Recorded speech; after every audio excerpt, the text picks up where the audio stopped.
नमस्कार दोस्तों। आज हम विज्ञान की ऑब्जेक्ट टाइप में ध्वनि से संबंधित विषयों पर ऑब्जेक्ट लगाएंगे, जो हमें आगे चलने में जो व्यापम की परीक्षा वगैरह है, एमपीपीएससी है, एमपीपीएससी प्री में काम देगी और ऑब्जेक्ट सॉल्व करने में हमारी मदद करेगी।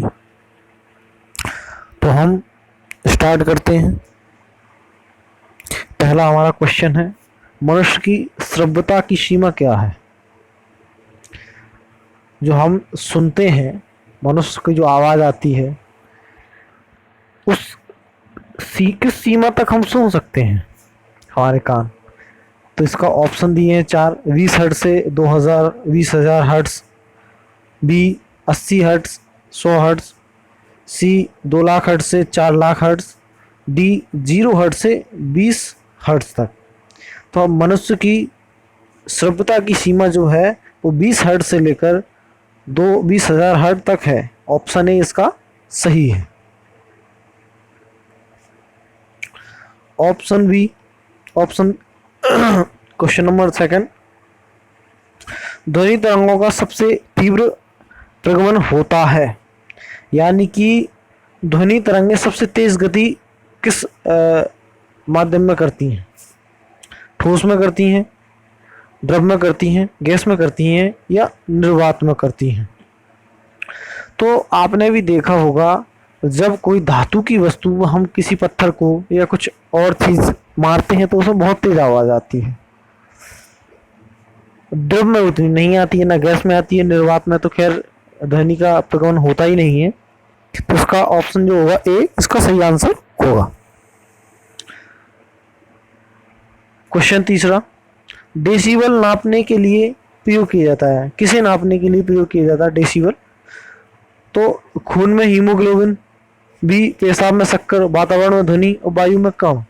तो जो डेसिबल है ध्वनि का मात्रक है, उसको ध्वनि मापने के लिए इसका प्रयोग किया जाता है। तो ऑप्शन सी वातावरण में ध्वनि इसका सही आंसर होगा। क्वेश्चन नंबर 4, ध्वनि का वेग निर्भर करता है, किस पर निर्भर करता है? तीव्रता पर निर्भर करता है, स्वरूप पर निर्भर करता है, तरंग धैर्य पर निर्भर करता है या इनमें से कोई नहीं? ध्वनि का जो वेग होता है वो तरंग धैर्य पर निर्भर करता है। जितनी अधिक तरंग धैर्य उतना ज्यादा वेग। ठीक है।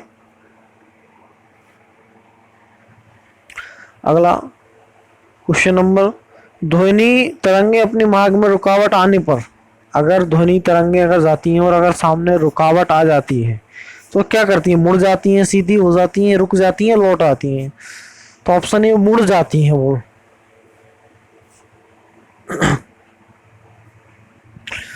सातवां, हवा में ध्वनि का वेग है 30,000 मीटर प्रति घंटा, बी 332 मीटर प्रति घंटा सेकंड, सी 1000 मीटर प्रति सेकंड या डी 300 मीटर प्रति घंटा? तो जो हवा में ध्वनि का जो वेग होता है 332 मीटर प्रति सेकंड होता है। क्वेश्चन नंबर 8, चमगादड़ की ध्वनि कैसी होती है? चमगादड़ की ध्वनि हम सुन सकते हैं या अध्वनिक होती है, अपश्रव्य होती है या पराश्रव्य होती है? तो चमगादड़ की जो ध्वनि होती है वो पराश्रव्य ध्वनि होती है। पराश्रव्य वो ध्वनियां होती हैं जो 20,000 हर्ट्ज से अधिक होती हैं, वो पराश्रव्य ध्वनि कराती हैं।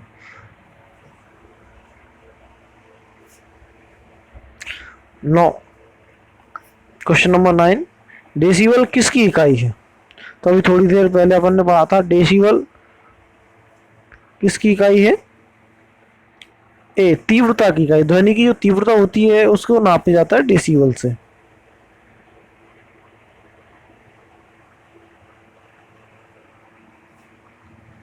क्वेश्चन नंबर 10, ध्वनि तरंगों में निम्नलिखित में कौन सी घटना घटित नहीं हो सकती? ध्वनि तरंगों में कौन सी घटना घटित नहीं हो सकती? तो विवर्तन ध्वनियों में होता है, परावर्तन होता है, व्यतिकरण भी होता है, तो ध्रुवण नहीं होता। ध्रुवण प्रकाश में होता है, तरंगों ध्वनि तरंगों में ध्रुवण नहीं होता। तो ऑप्शन बी इसका सही आंसर है। क्वेश्चन नंबर 11, जब हमें कोई ध्वनि सुनाई पड़ती है तो हम इसके स्रोत का अनुमान लगा सकते हैं। जब कोई हमें ध्वनि सुनाई पड़ती है तो हम इसके स्रोत का अनुमान लगा सकते हैं, यानी ये किसकी ध्वनि होगी। तो किसके आधार पर हम इसका लगा सकते हैं, ध्वनि की जो तीव्रता होती है उसके आधार पर हम इसके लगा सकते हैं कि ध्वनि किस चीज की ध्वनि है, इसकी तीव्रता के आधार पर।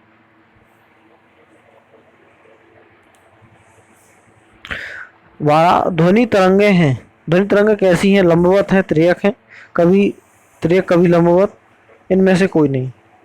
लंबवत होती हैं ध्वनि तरंगे। ध्वनि तरंगे कैसी होती हैं, लंबवत।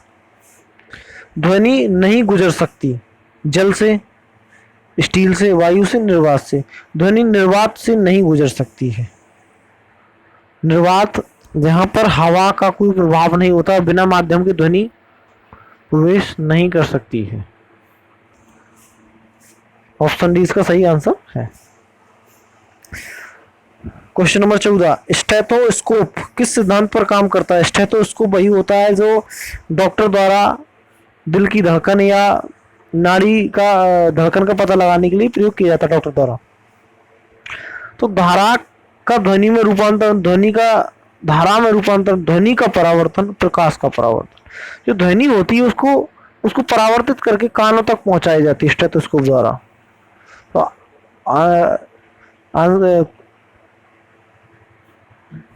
सी इसका सही आंसर होगा। शोर को किस में मापा जाता है, वाट में, रैम में, सेंटीग्रेड, डेसिबल। शोर ध्वनि है, उसको डेसिबल में मापा जाएगा। ऑप्शन डी सही है इसका। ध्वनि का तारतम्य किस पर निर्भर करता है, उसकी आवृत्ति पर निर्भर करता है, तीव्रता पर, वेग पर, आयाम। तारतम्य वही होता है जिसको ध्वनि पतली, ये मोटी, जो ध्वनि पर कहते हैं मोटी आवाज है तेरी, ये पतली आवाज है, ऐसी उसके बाद तारतम्य बोलते हैं उसको। जो आवृत्ति होती है उसके आधार पर तारतम्य निर्भर करता है। महिलाओं की आवाज तीक्ष्ण क्यों होती है, तारतम्य अधिक होता है, वही पतली, तारतम्य का वही बताया था ना अभी, पतली या उसकी भारी आवाज होती है। तो महिलाओं में तारतम्य अधिक होता है, इस कारण उनकी आवाज पतली होती है, तीक्ष्ण। ऑप्शन भी सही है इसका। निम्नलिखित में से किसमें ध्वनि का तारतम्य अधिक होगा। तारतम्य अधिक होगा तो आवाज पतली होगी, तो मच्छर की जो भिनभिनाहट होती है वो पतली होती है। ऑप्शन सी इसका सही है, 18 का सी। 19 हर्ट्ज मात्रक है, आवृत्ति का है। किसी वस्तु के प्रति सेकंड में जो कंपन होता है उसको आवृत्ति बोला जाता है, और आवृत्ति का मात्रक हर्ट्ज है। पराश्रव्य ध्वनि है, पराश्रव्य ध्वनि अभी अब थोड़ी कुछ ऑब्जेक्ट में अभी अपन ने पढ़ा था, तो चमगादड़ हुआ उसकी ध्वनि कैसी होती है, पराश्रव्य ध्वनि होती है। और पराश्रव्य ध्वनि जो होती है 20,000 हर्ट्ज से ऊपर इसका होता है।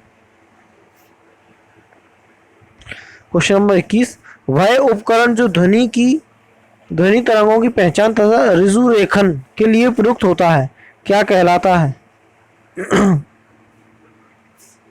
ऋजु रेखन के लिए प्रयुक्त होता है वह क्या कहलाता है।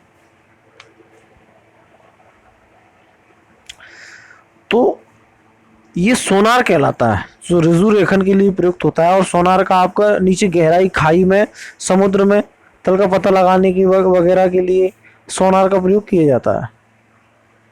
तो इसका ऑप्शन भी सही होगा। धन्यवाद दोस्तों, ऐसे ही आप देखते रहें, इसका लगातार हम विज्ञान के और भी ऑब्जेक्ट टाइप क्वेश्चन लाते रहेंगे। ऐसे नए नए कुछ ना कुछ आप सीखेंगे ही इससे। इसको ग्रुप से किसी अधिक से अधिक शेयर करें, इसको सब्सक्राइब करें। धन्यवाद।